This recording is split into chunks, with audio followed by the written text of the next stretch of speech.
ভাই ও বোনেরা, আর কিছুক্ষণের মধ্যেই শুরু হতে যাচ্ছে বিনোদন প্রিমিয়ার লিগের উদ্বোধনী ম্যাচ ভ্যান একাদশ ভার্সেস হোন্ডা একাদশ। দুই টিমের প্লেয়ারই যথাক্রমে চরে চলে আসলেন। Let's introduce our two captain, টিউমার জুনিয়র হোন্ডা একাদশ এবং গামছা চৌধুরী ভ্যান একাদশ। দুই কিংবদন্তি তাদের স্কিলগুলো শো করছে। এটা কিন্তু দেশ না, কাটুম হাই হাই উস্তাদ, এই ক্লিপ তো কাটবার মনে নাই। এদিকে কেলে পচাও তার স্কিলটা দেখালো। এইদিকে ভ্যান একাদশে গোলকিপিং করছেন পীর বাবা অ্যালিসন জবলেস। হোন্ডা একাদশে গোলকিপিং করছেন এমি মার্টিনেজ।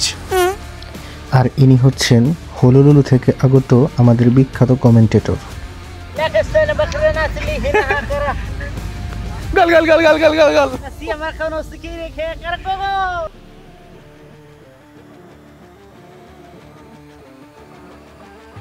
খেলার দ্বিতীয় অংশে আপনাদের স্বাগতম। একই একটা প্লেয়ারকে দেখছে জুতা মোজা পরে নেমে গিয়েছে। ও না না, এগুলো তো কাদামাটি। গোলকিপার ভাই একটু সাইপা খারান দেখুন যায় না।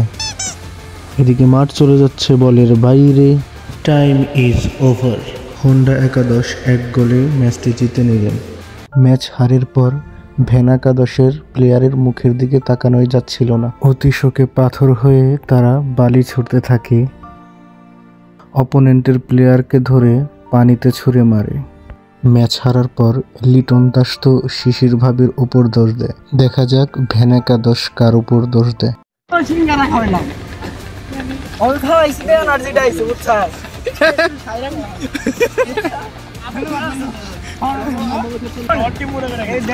বাইক খেলায় আমাদের টিমের মেইন প্লেয়ার আছে লাবিব, বুঝছা? লাবিব রোড আছে এনেছি কয়েক লাবিবের লিগে আমরা ম্যাচটা হেরে গেছি।